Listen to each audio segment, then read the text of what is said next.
सबको जय मसीह की, परमेश्वर के नाम की महिमा हो। आज हम देखेंगे पशु के स्वामी का उत्तरदायित्व, और ये हमें देखने को मिलता है निर्गमन की किताब उसका 21वां अध्याय की 28वीं आयत से लेकर 36वीं आयत तक। यदि आपके पास बाइबल है तो हमारे साथ निकाल लीजिए निर्गमन की किताब उसका 21वां अध्याय की 28वीं आयत से लेकर 36वीं आयत तक, पशु के स्वामी का उत्तरदायित्व। यदि बैल किसी पुरुष या स्त्री को ऐसा सींग मारे कि वह मर जाए तो वह बाल निश्चय पथराव करके मार डाला जाए। कितनी कठिन आज्ञा है, कितनी कठोर आज्ञा दी गई है कि किसी का बैल है वो किसी व्यक्ति को ऐसा सींग मारे कि वो व्यक्ति मर जाए, तो उस बैल को मौत की सजा हर हाल में दी जाए, और वो सजा बड़ी ही दर्दनाक हो।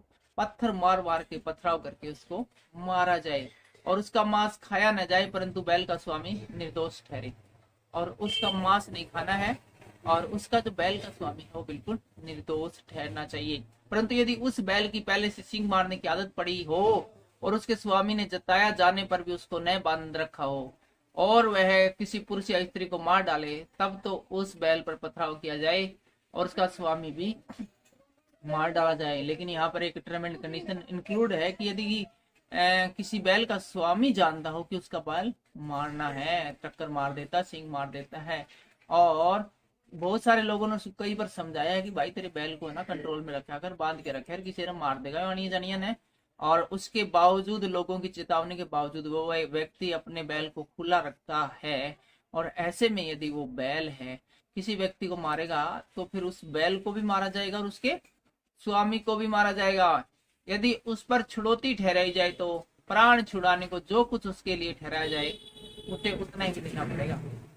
लेकिन आम पब्लिक है, उसे माफ करना चाहिए, बोले कोई बात नहीं भाई, जिसका बंदा मार दिया नहीं उसको कुछ तो दे दे, पैसा दे दे, वो तो मरेगा तना, और क्यों मारा, गलती उसकी माफ कर दे।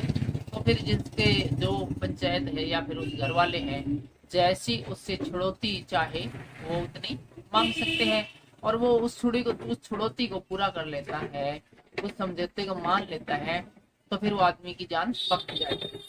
चाहे बैल ने किसी बेटे को चाहे बेटी को मारा हो तो भी इसी नियम के अनुसार उसके स्वामी के साथ व्यवहार किया जाए।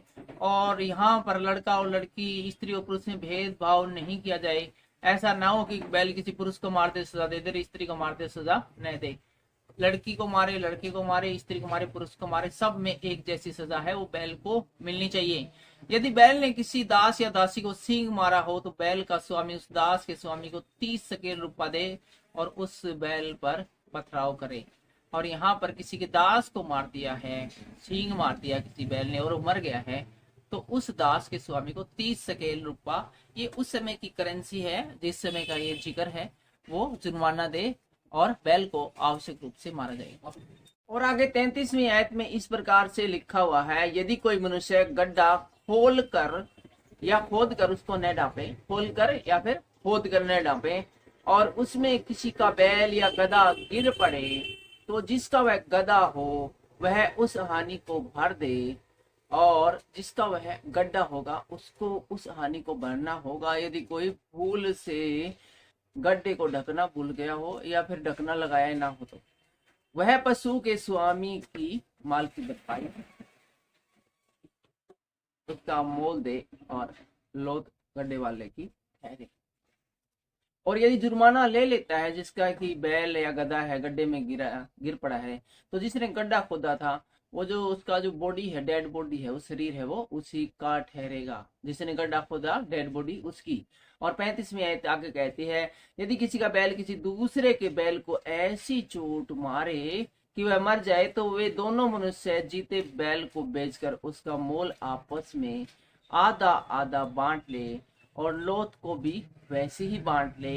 यदि वह प्रकट हो कि उस बैल की पहले से सींग मारने की आदत थी पर उसके स्वामी ने उसे बांध कर नहीं रखा, तो निश्चय वह बैल के बदले बैल भर दे, पर लोथ उसी की ठहरेगी। और यहाँ पर एक स्पष्ट बात बताई गई है कि किसी का पशु जिसके मारने की आदत है, तो उसके मालिक को वो पशु है अपने कंट्रोल में रखना पड़ेगा, उसको बांध के रखना पड़ेगा। यदि वो खुला छोड़ता है तो फिर सारी जो जिम्मेवारी है, उसके नुकसान की भरपाई है, वो उसी से भरवाई जाएगी। तो आज के इस वीडियो में फिलहाल इतना ही। अगले वीडियो में हम देखेंगे क्षतिपूर्ति संबंधी नियम। सबको जय मसीह की।